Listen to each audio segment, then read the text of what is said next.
much, Greg. Thank you for being here, for helping us out. And Ralph, it's great to have you here. Ralph was here 4 years ago as we were wrapping up the campaign. And Ralph has been a great leader. You talk about faith and freedom.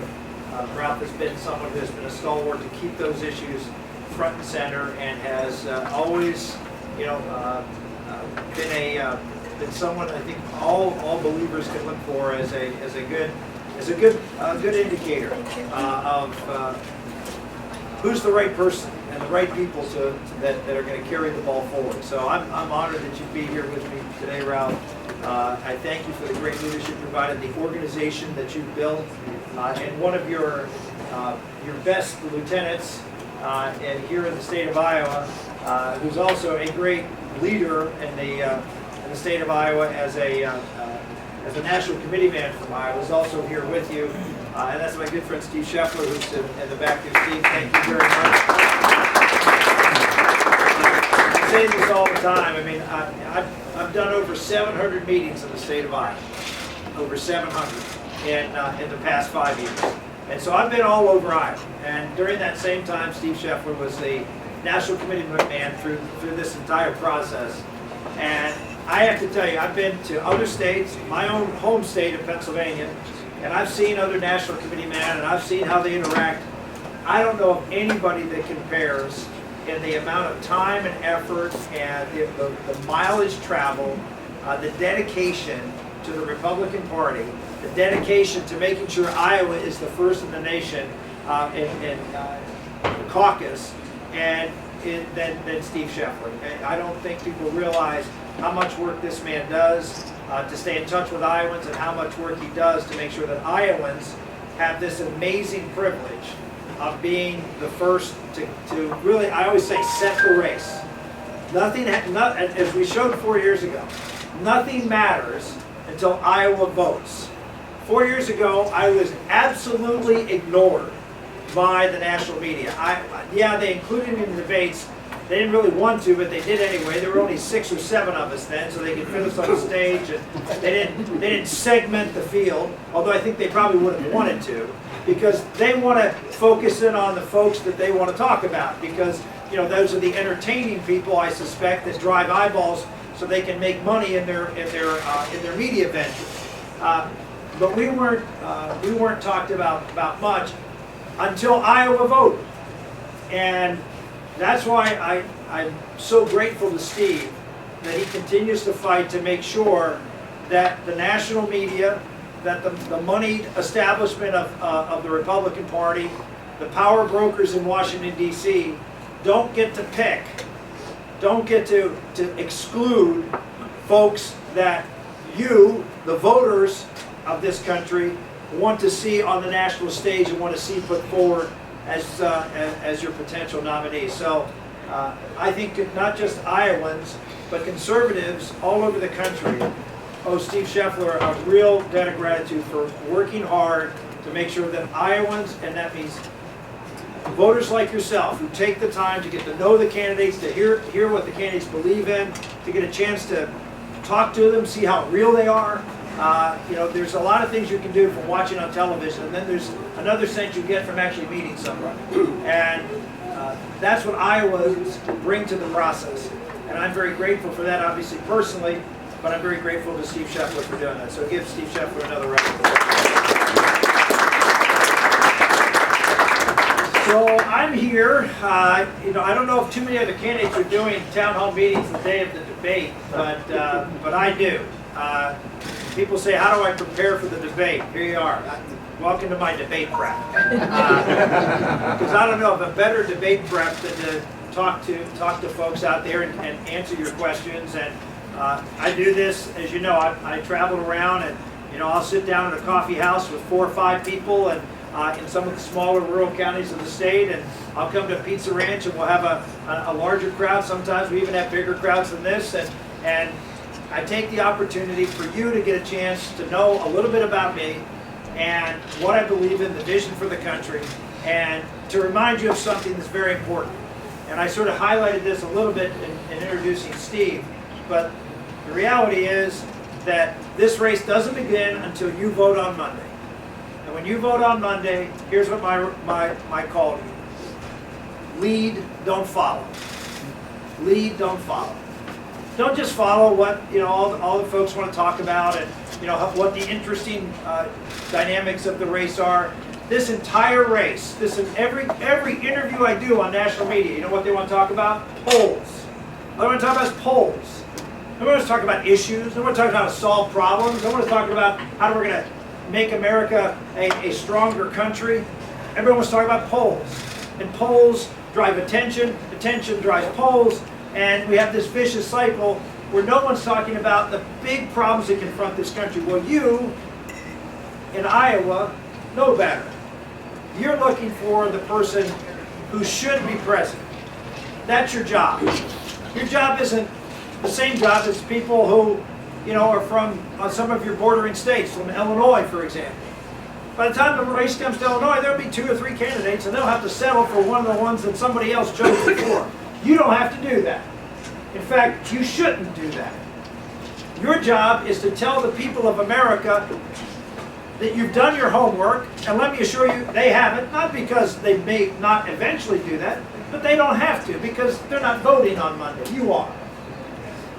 Tell them that you've done your homework, you've looked at the candidates, and you've decided that we actually want someone as President of the United States who actually knows what the job entails, knows and has knowledge and information about all of the issues that we're going to be dealing with, has a plan on how to confront those issues, has a record of surrounding themselves with good people to help execute that, and has a track record of being a leader on conservative issues on every aspect of conservatism.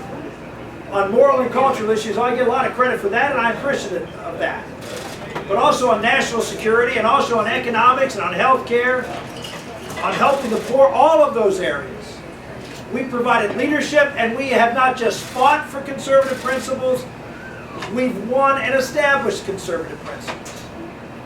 And I'd love to talk with you about that today as we talk about issues, but I want to mention just one thing that you might not know, and that is, we're looking for a fighter who will go and shake up Washington, D.C. I hear this all the time. Me too. Me too. But I'd like someone who goes to Washington and fights and actually wins. Actually accomplishes something. Actually can look back and say, well, I've done this and here's how we have moved the ball forward so the country's going to be better. I'll just give you one example. And you want to talk about, well, some of these guys, particularly the senators that are running in this race, well, they went there and they were in the minority, and it's hard in the minority to get something done, and they have a Democratic president, and, it's just harder. Well, how about this? How about a freshman congressman, not a freshman senator?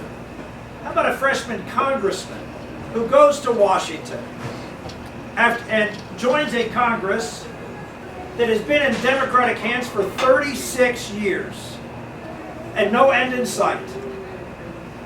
Comes to Washington and is told, when he sits down in committee meetings, well, we don't actually propose ideas because if we do, then some people might not like them and they'll vote against us, so we just are better off opposing what the other side does. You want to talk about a minority mindset, a loser mindset. That's what I walked into when I was a freshman congressman. And so what I did is say, well, I didn't come here to just go along. I didn't come here just to fight. I came here to actually do something. So I'll just tell you 2 things I did. One is I believe, as all of you believe, that what's going on in Washington, D.C., there's a level of self-interest, self-dealing, and corruption going on. And you know what? When I got to Washington, I found that. I found that in the House of Representatives. It was something called the House Bank, and some of the practices in the House Post Office, where members were enriching themselves at your expense. I found out about that, and along with an Iowa congressman, a guy named Jim Nussle, we formed a group, and unlike others, we decided not to just let it go. We decided to fight. Now, we actually went after both Republicans and Democrats who had a little experience in this, who were playing this game. We were threatened with all sorts of things. But our feeling was, you went there to fight. You went there to stand up for the truth. and I went there to win. We didn't back down. We took a lot of heat. But what happened in the end? We brought down the Democratic majority in the United States House of Representatives. That event 36 was turned into 40 years, ended in 1994 because a group of young fighters not just fought. I could have fought that fight and just tried to do it where I got credit for being a fighter and didn't actually accomplish anything. And I might have actually gotten more press. You might actually know me better way back then. But that's not what my goal was. My goal was to win. And so that means you have to actually sometimes make compromises and you work with other people to actually get to your goal instead of just focusing on you. And that's what we did. And we won. I'll point out one other thing when I got there. I mentioned that members of Congress said to me, "Oh, we don't want any ideas, but that causes trouble." So I said, well, I didn't come here to not cause trouble.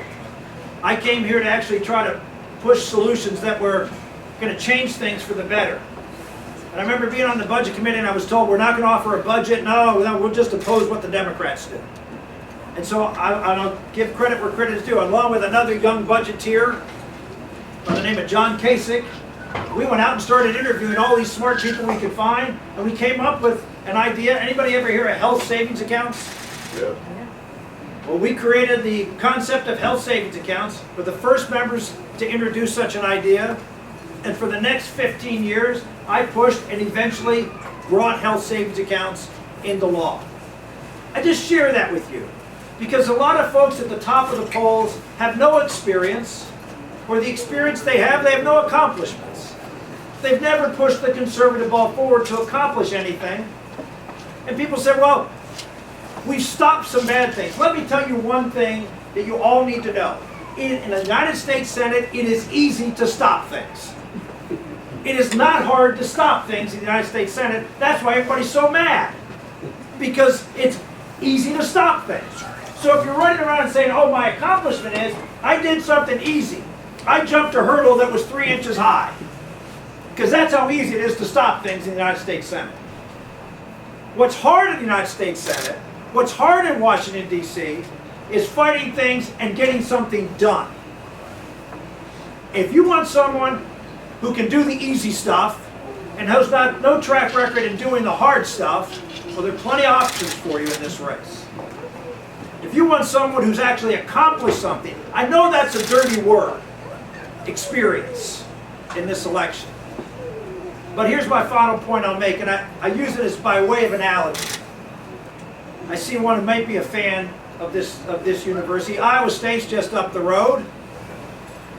With all due respect, you got a lousy football team, all right? And you have for a long time. And so, you know what? I'm sure there's a lot of Iowa State fans who are just so mad for so long that you haven't produced a winner that they'd like to go up there and just blow the place up, fire everybody, and put a whole new team in. Anybody feel that way if you're an Iowa State fan? I'm sure some of you do. And that's how you feel as voters. All right. Right? We need to do the same thing in Washington. Okay, great. So you're going to put someone in that has absolutely no experience at all, or, hardly any. Which means you're going to take someone who's a nuclear physicist and make them the coach of the Iowa State football team. Someone new, someone who has no experience. Now, this nuclear physicist is a football fan. I'm not saying he doesn't know anything about football. But he's a football fan. He watches football. He knows, knows the difference. But he doesn't know an X from an O. He doesn't know how to chart a play or design a staff or anything. He doesn't know anything. He just knows he likes football. And he knows he can talk conversationally about football. And so you hire him because, well, he knows about football. He can talk about football. And so you put him in to run the team. Let me ask you a question. If you were that nuclear physicist, now, you got to hire a team, right? You just can't, you're not going to run the thing on your own. You got to hire a team. Who are you going to hire? You going to hire a bunch of other nuclear physicists? No. Who are you going to hire? People who know a heck of a lot about football. Let me translate that to the present. You're going to hire the establishment. You're going to hire people who know everything because they have huge experience in what, because you're going to need that experience. You're going to need someone who knows. So you're going to hire the entire establishment who created the problem in the first place. If you want to shake up Washington, send someone who actually knows what to do, that doesn't have to rely on the establishment, who's actually fought the establishment, who knows their arguments that they're going to come to you and say, no, you really can't do this. I say, you know what, I've heard that argument for 12 years. No, I don't believe it. I have a different idea. And have the confidence to be able to do what they tell you they're going to do. Because a lot of nuclear physicists running for president will tell you everything you want to hear, and then go to Washington and say, oh, all these experts told me I was wrong. Maybe I'm wrong. Ladies and gentlemen, I understand the angle. I understand you got a toy that's not working, and you want to take a hammer and just beat the crap out of that toy. But you love the toy because you love this country. You don't want to just beat the heck out of the country. You want to get the toy to work. Give me a chance to make the toy work. You have an opportunity to do that starting Monday night 9. Happy to take your questions.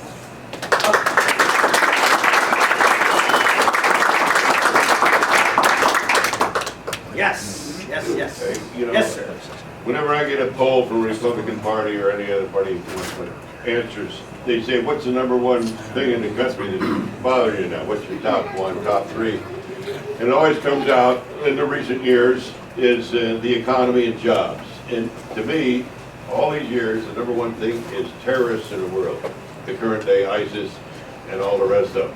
It's really spreading, and it's getting worse to me, and not enough has been done. And 6 months ago, a year ago, it was more going on, and Obama says we're gonna make more air attacks, and they didn't get much help, and now you never hear much about it anymore.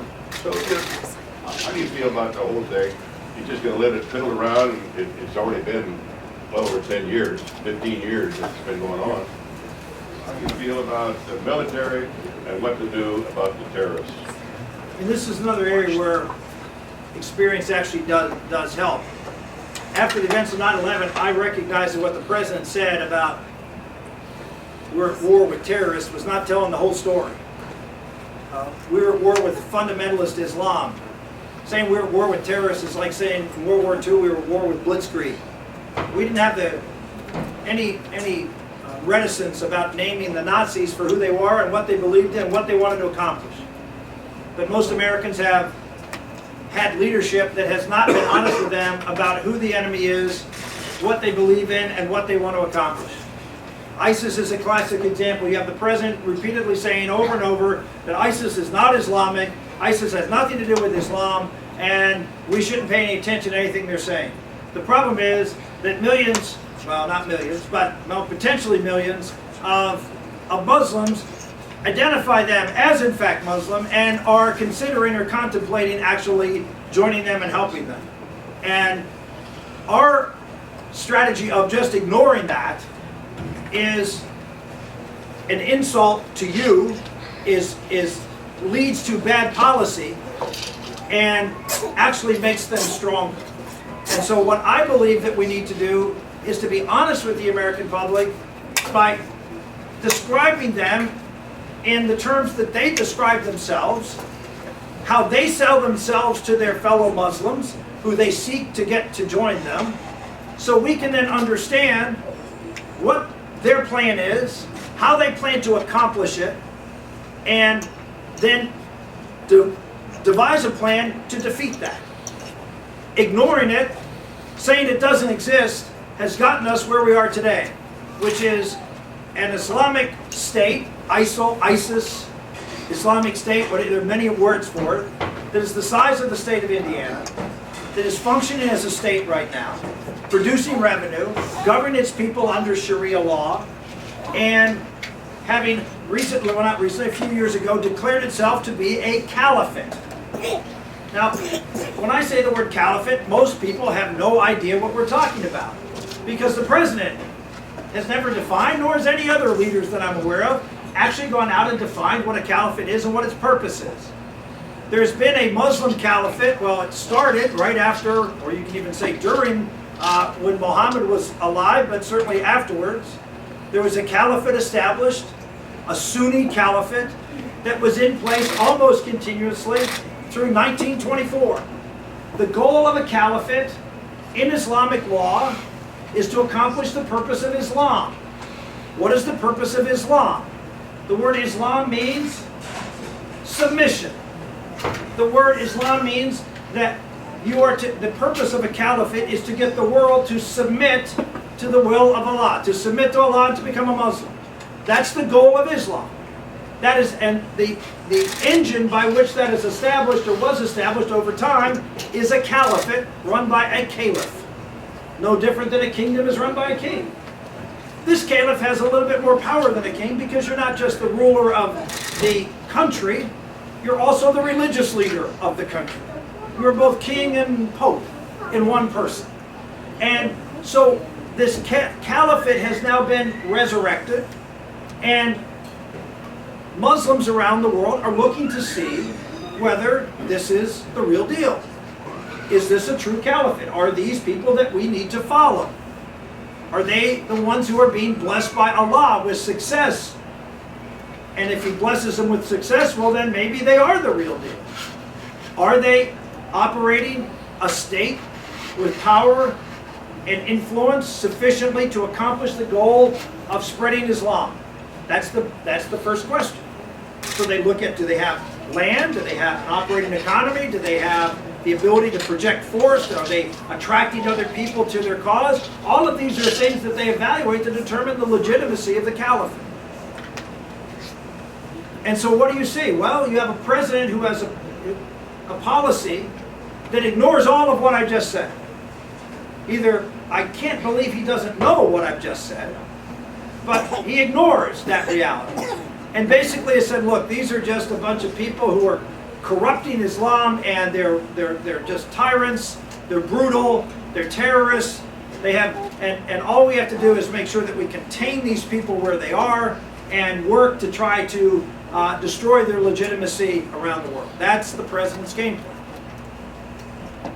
Well, if you understood that this caliphate exists and is able to attract people because they can say to the rest of the Muslim world, we have established a state, we have maintained our territorial integrity, which is important, and we are able to project power by encouraging other people to join us, and you can point to all these different events around the world.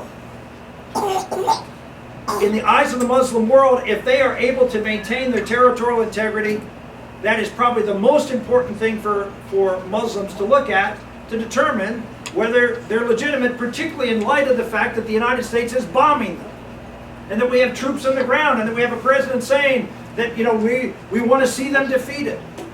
This is perfect rhetoric for ISIS to go to the rest of the Muslim world and say, look, the great Satan is fighting us, they're bombing us, they have troops on the ground there, they're attacking us, they say we need to be defeated, and here we are. They can't touch us.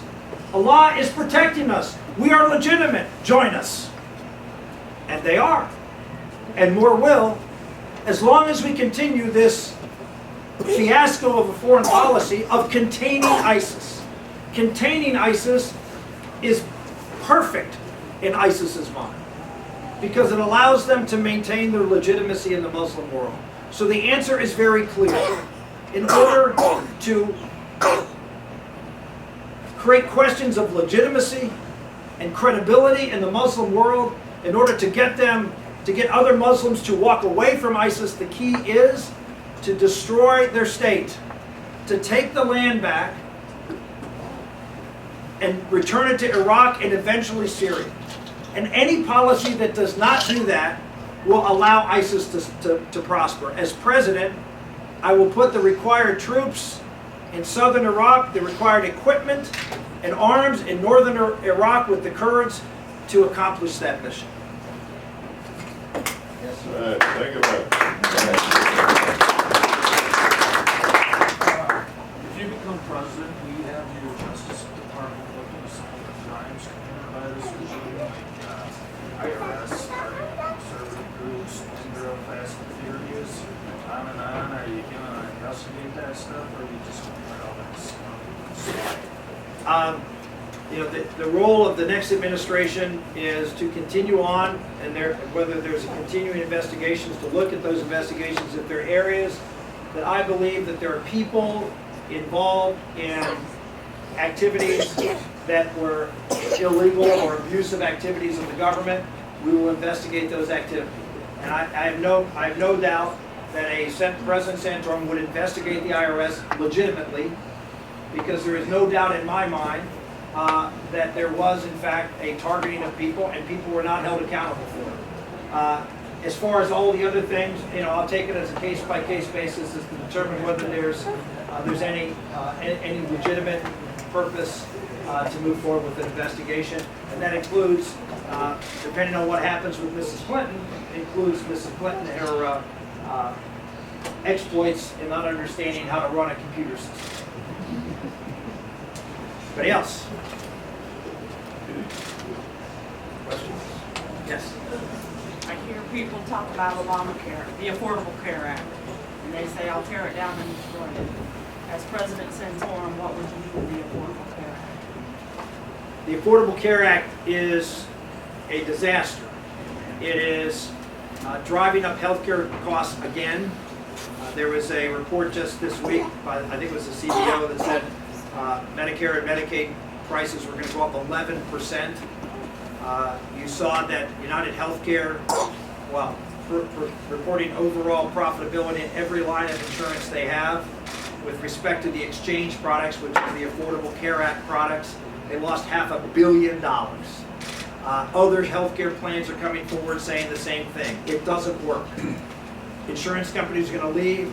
The insurance companies that Obamacare created, most of them are bankrupt, including one here in Iowa, that were seeded by your tax dollars to a private sector organization to start an insurance company, to provide you insurance, subsidized by you, to help people here in Iowa, is bankrupt and is not going to be able to pay back the money that you've given. And the case is true in a lot of other states, and those that are still existing, they're going bankrupt and they're going out. Why? Because the Affordable Care Act doesn't work.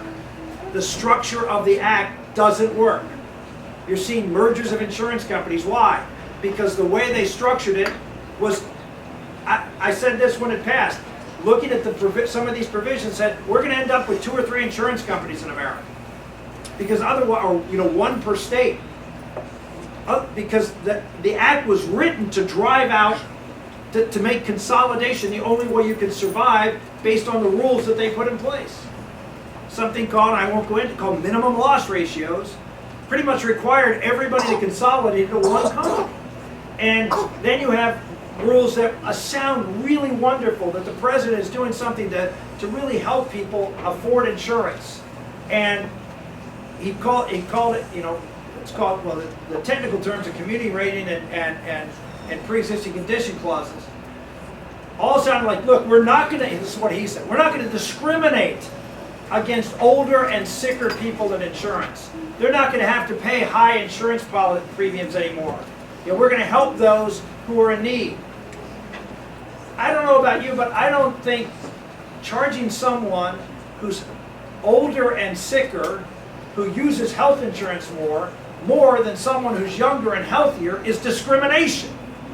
To me, that's called reflecting cost and markets, and that's probably a smart thing to do in order to get people to participate in your program. Well, they ignored that, because what I found out about liberalism, it doesn't reflect reality and human nature and what people will do. It reflects what people should do, whether they do it or not. And so the president put in place a plan that says if you're older and sicker, you pay almost the same, roughly the same amount as someone who's younger and healthier. So what do you think has happened? If you're a young person, if you're a young person today that is out there and you're working and you have to buy your own insurance, just take this young person right over there. Yeah? Here's a young person. She's young. She's healthy. And so she has to go out and buy insurance, right? I picked out a reporter that I could cozy up to a little bit. So you have a younger, healthier person right there, and she doesn't have employer-provided insurance because, of course, she works for a news agency. And so she has to go out and buy her health care. Well, let's say she's 25 years old. And so she goes out and she said, well, I have to pay $700 a month. $8,000 a year. That's not an outrageous price in a lot of markets for health insurance these days under Obamacare. And you can do that, or you can pay a fine. I think it's like $25 a month, something like that. So there are your options. And then you have the older person, sicker, and they pay a little bit more than that, maybe $800 a month, $900 a month. But they're using their health care all the time. She doesn't use it all. So what is she going to do? She's going to pay the fine. You say, well, why would she pay the fine? She could expose herself that if something happened, she wouldn't have insurance. No, not under Obamacare. Because there's this other clause that sounds really wonderful, which is you can't deny someone because they have a pre-existing condition. So, she's a smart lady, even though she works for a news agency, and so she decides that here's what I'm going to do. I'm going to pay my $26, and if I ever have a situation where I need health care, guess what I'm going to do? She leaves the pizza ranch today, she's uninsured. She leaves the pizza ranch today, it's slick roads out there, and she gets in an accident, she gets a car accident, breaks her leg or something like that. First thing she's going to do, on the way to the hospital, pick up and call 1-800-OBAMACARE and say, I want insurance. And you know what they're going to have to say? Okay, you get it. No pre-existing condition. So she can get her insurance coverage to cover all of her health care bills, and then at the end of the time she doesn't need health care, she cancels her policy. You say, well, that's a stupid thing to do. Yes, it is. It's a very stupid thing to do. And that's exactly what young people are doing. And that's why all the insurance companies are losing money. Why? Because only older, sicker people are buying insurance. And younger people are getting insurance and then dropping it when they don't need it. Ladies and gentlemen, don't you want policies in Washington that actually take into account what people want and how people behave to incentives and disincentives? Don't you want something that actually reflects reality? And the best way to do that is not to put government control of these things, but to put you. And that's why I was an author of health savings accounts. Because I saw it as a way to put the ultimate control in the hands of the consumer. 15 years ago, I think it was, I authored a bill I was in the Senate, Dick Armey was in the House, and I authored a bill to say that we should start treating all people in with health insurance, every taxpayer the same. That employer-provided health insurance should get, people who get tax benefits from that should get the same, other way around. People who don't have employer-provided health insurance should get the same tax benefits that we give to people who do. That way everybody has the opportunity to go out and purchase insurance. Now when I offered that, some of the most conservative out there in think tanks said, oh, that's a huge expenditure of money. I said, ladies and gentlemen, this is about treating people fairly under the tax code. And if we don't start doing something about these people who don't have employer-provided insurance and don't have the ability to some support from the government to buy it, we're going to get something like Obamacare, which is exactly what happened because they didn't listen to it. If we put a plan together that gives everybody the opportunity to go out and buy their own insurance, and we have lots of choices and opportunities for insurance companies to compete, this will work. And if we have health savings accounts where you control your dollars, we'll put the consumer out there in the front line of healthcare. We'll drive healthcare costs down, and we'll give you exactly the care you want. Yes, sir. Well, just following up on that, it sounds like your answer to the question of what to do after Obamacare is repealed is to do nothing and go back to what we had, because that's exactly what you just described. Actually, it's not what we just described, because we didn't have equal tax treatment for people who didn't have employer-provided insurance. That was one of the problems. Okay. So What else is different? Well, I think that's the big difference. I mean, the whole point of Obamacare, if you remember, was, well, we have to take care of the uninsured. And Republicans, I agree, Republicans were ridiculously stingy in not recognizing that enriching certain people because they had employer-provided insurance and treating other people, oh, you're out there on your own, was a foolish tax system and was right for someone to come in and say, well, we have to change the whole thing. I'm saying we don't need to change the whole thing. Employer-provided insurance is still there. Obamacare has made them change it, but they can change it back after we get rid of it to something their employees actually want, as opposed to something the government says they have to have. And then we give people the opportunity with with tax incentives and tax credits, the ability to go out and purchase the insurance themselves. And what if they don't want to purchase it and they want to wait till they get sick? My feeling is with respect, and this was what Obamacare ostensibly said they were going to do, which is existing clauses were only to be that when you have the annual enrollment, same would be the case here, there'd be an annual enrollment that at the end of the year, everybody would have to enroll in some insurance in order to get their tax credit for the following year and the like. And if you don't enroll and you get sick or you have, there is no pre-existing, you suffer the consequence. That was what Obamacare was supposed to do, but they have 41 exceptions to that, including, I forgot, okay? So it's ridiculous. So how do you get people to get insurance? I just told you. If they have to pay for it themselves, now they get a tax benefit. Why will I get insurance? Tax benefit's gonna be less a benefit to me than the cost of the premium for insurance. Well, of course, everybody will make the determination whether they want to receive a tax benefit to help them pay for insurance or not.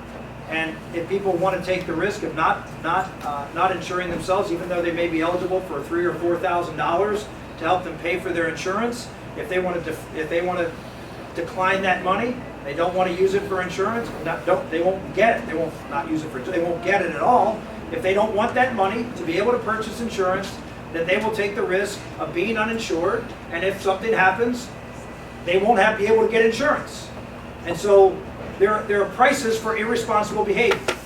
Government tries to say, well, we shouldn't, oh, that's terrible, these poor people. No, because we want people to make good decisions, and if they make bad decisions, we want them to suffer the consequences, as horrible as that is.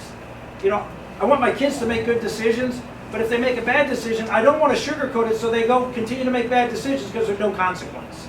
So there needs to be consequence. And in Obamacare, there's no consequence. You're welcome. Anybody else? Yes. I'm concerned about the young people, specifically what the schools and universities have done to them. I run into college kids who, when you talk about ISIS, Boko Haram, Al-Qaeda, their only concern is that these groups might leave a larger than normal carbon footprint. What can we do to get young people to understand that radical Islam matters, and forgive me, climate change does not, nobody cares? Again, why would young people know about radical Islam? Well, I used to fundamentalist Islam. Why would they know? What political figure in the last 13 years, 14 years has actually gone out and tried to explain the nature of the enemy? Let's take Iran, for example. How many people know what Iran is, what they tell their people, what their objective is in having these nuclear facilities? If you listen to the president, you would think, well, these are folks that we can deal with, and that they want to become part of the community of nations, and their Islam that you occasionally hear reported, this harsh rhetoric that comes from them. Oh, that's just to control their people, and that's just an internal political thing. They don't really mean it. I use the example of this. If you were a father and you walked up into your son's bedroom and you see on his computer a bunch of social media where he's threatening to kill someone, that would really concern you. You see all these posts where he's talking about killing someone. That would concern me.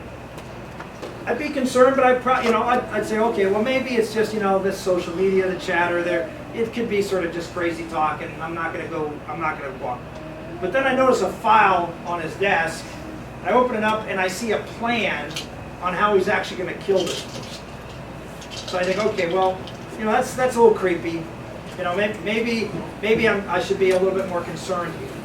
And then you open up the closet, and you see a bunch of bomb-making materials that would be used to execute the plan.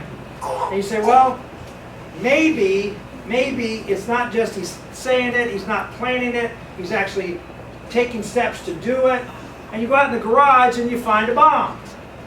So you think, well, at what point in time, I take this as one instance, but at what point in time, if this happens, do you say, maybe we should take him seriously and actually try to stop him?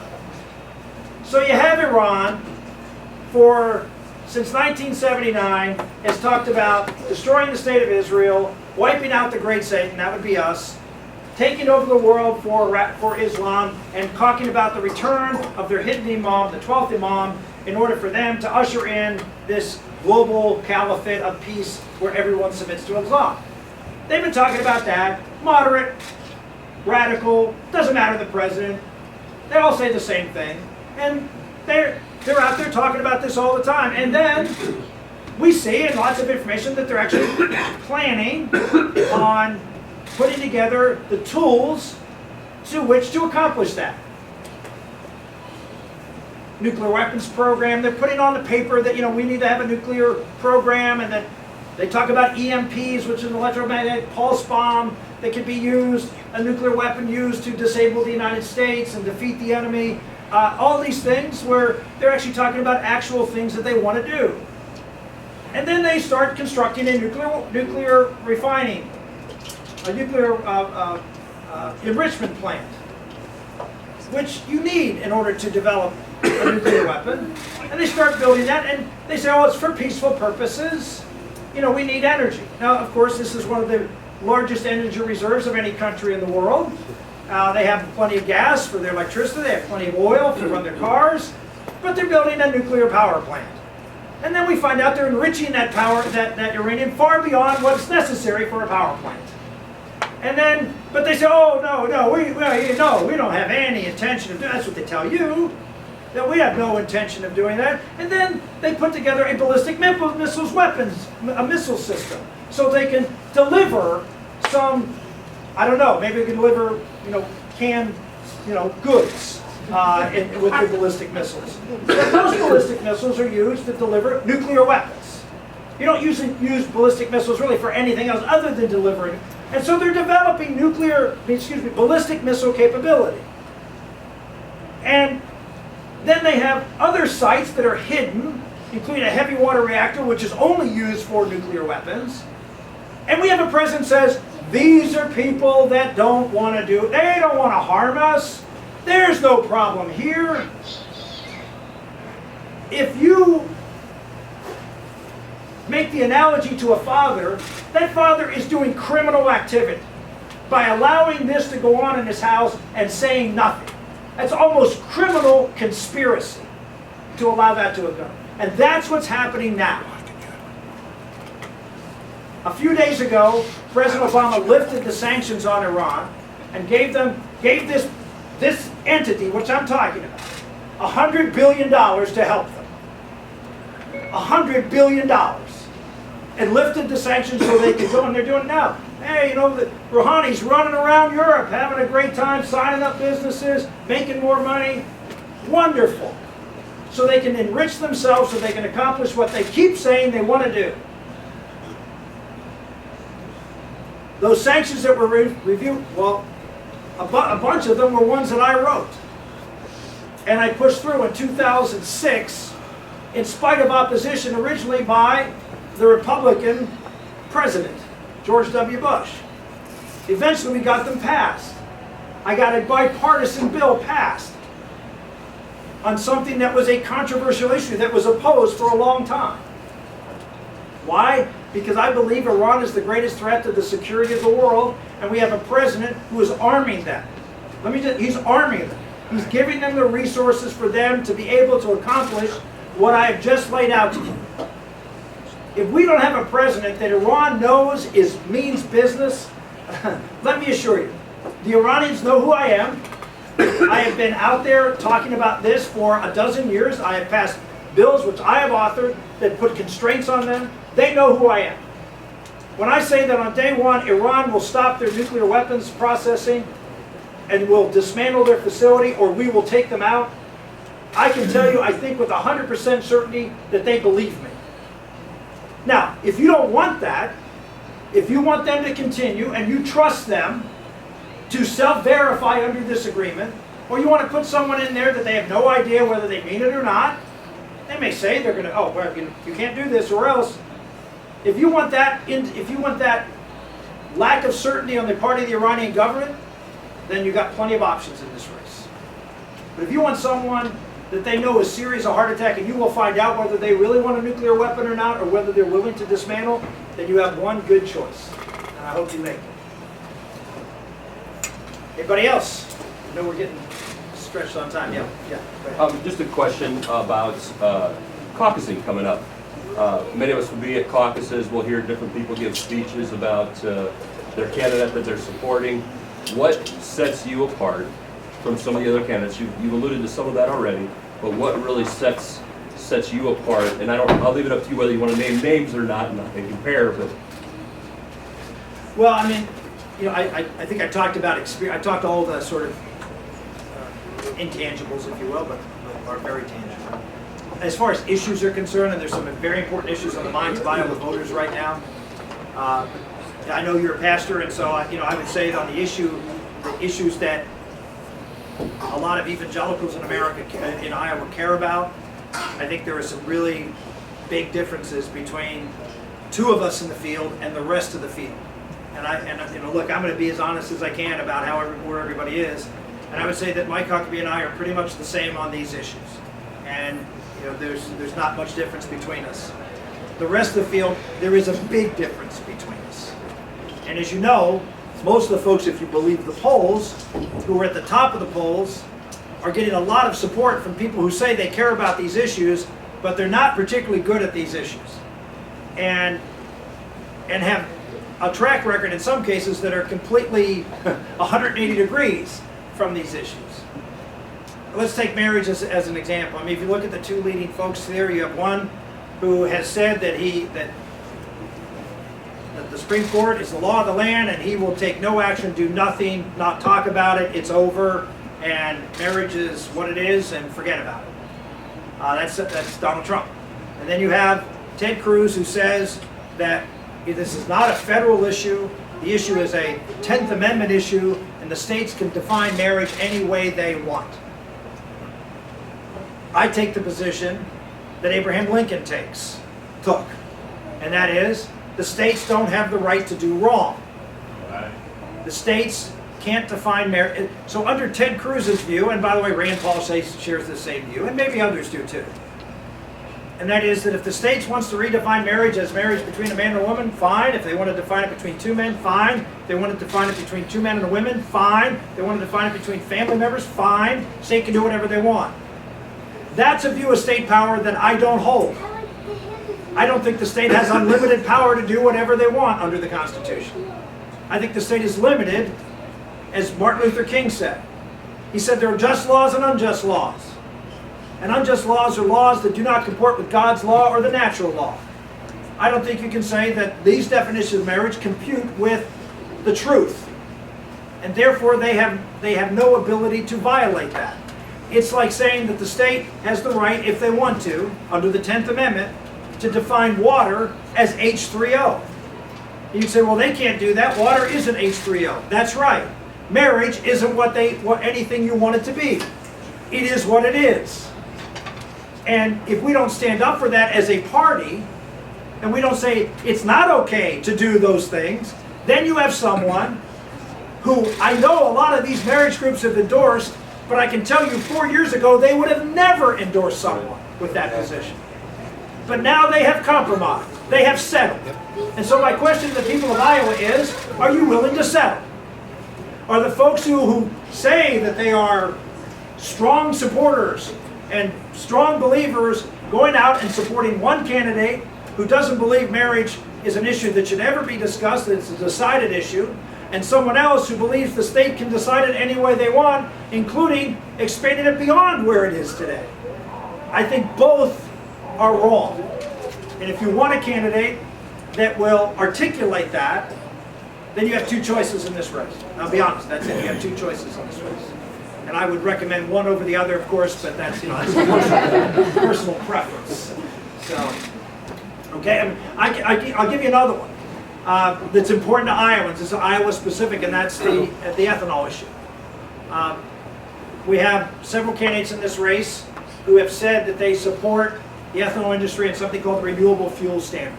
which is the ability for the ethanol industry to have access into the fuel stream of the oil companies. I voted for the RFS, the Renewable Fuel Standard, back in 2005 when I was a senator from Pennsylvania, not from Iowa. And I voted for it because, if you heard before, I'm concerned about national security, and I want to make sure that we produce as much energy for transportation fuels, because we do get transportation fuels, oil, from countries that are not particularly friendly to us, even today. And so I would like to make sure that we have as much made here as possible. And so I support it really from a national security point of view, and I have, and written about it even when I was out of the Senate and before I even thought of coming to Iowa. And there are a bunch of other candidates who have, let's just say recently, maybe within the last few months, have decided that, you know, ethanol is not so bad after all, and that we sort of can see our way clear to keep this thing around. But almost all of them, not all of them, almost all of them have sort of had an election year conversion. To the extent the people of Iowa want to believe that, go for it. If you want someone who's supported it for 12 years, you got one candidate in the race that can do that.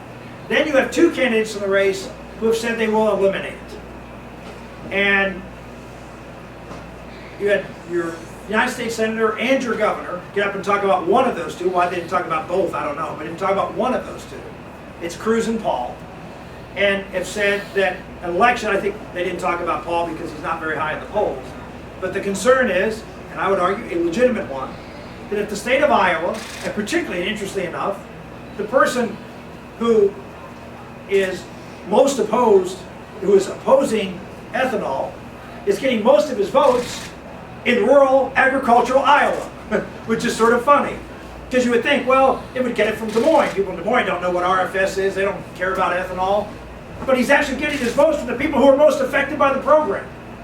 And let me assure you, that will not be lost on the oil industry.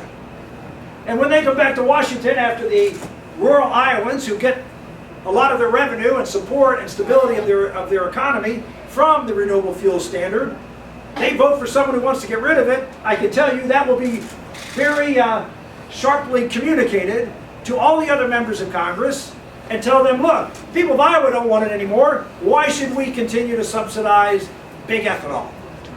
And if you think the RFS will survive that, I have a bridge in Brooklyn to sell you, because it will not. And if the people of Iowa want to do that, look, I've spent a lot of my life in Iowa here the last 5 years, and I like the people of Iowa. I like folks in rural Iowa a lot, and they're going to take a hit if they march down that road. All right, yes, sir. Just to touch all the bases here, what are your thoughts about illegal immigration, Green Act, and sanctuary cities? Again, it's a great question because it's one that's a differentiator. If you look at, there's a group called Numbers USA, which is sort of the signature immigration group that is concerned about immigration from the standpoint of how it affects American workers. They have consistently given me an A rating from the beginning of this campaign to now. There was no other A rating at the beginning of this campaign other than me. In fact, I think there was only one other B- rating. Now, as the campaign has changed, we have two candidates who have decided that they would morph their positions, and they now have A- and B+ ratings. And you're not surprised, that would be Donald Trump and Ted Cruz. Both of them have sort of changed their position to get more in line with the point of view that I have been articulating now for quite some time. And here's how I articulate the issue of immigration. When I talked about health care, and I started to talk about our health care plan, who did you think about that plan affected? When I described it, you thought about how it affected you, right? Anybody not? Or affected someone you know, some other person in the community, America. When I talk about a tax plan and you say, we're going to do this with taxes, how do you look at, well, how does it affect me? How does it affect other people in the community?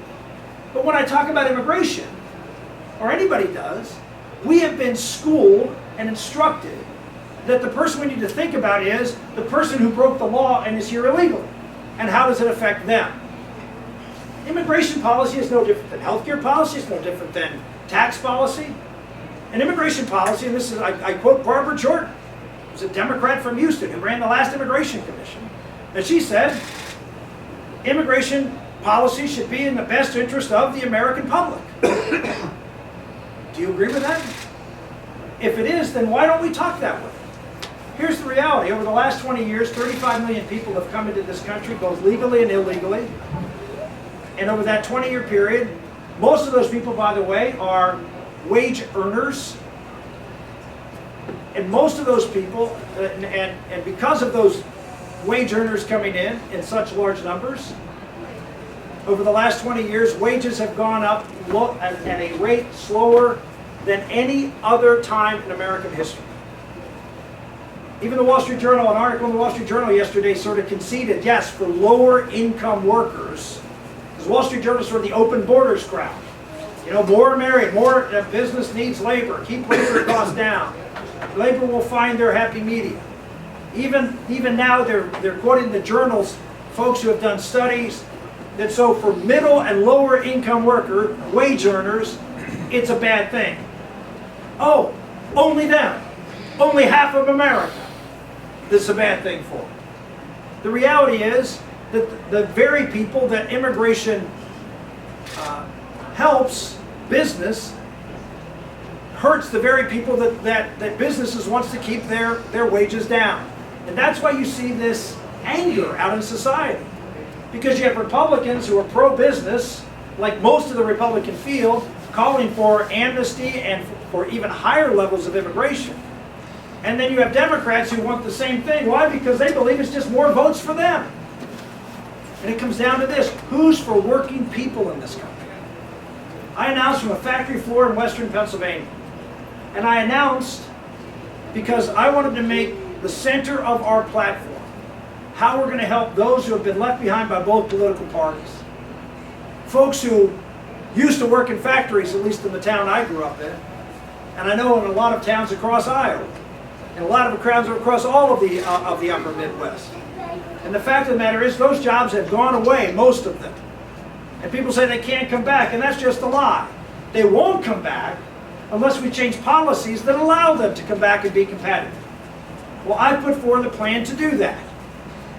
A tax plan, a regulatory plan, a trade plan, and I've been very specific about that. But I've also talked about the role that immigration plays. Because immigration can and will undermine the ability for wages to go up.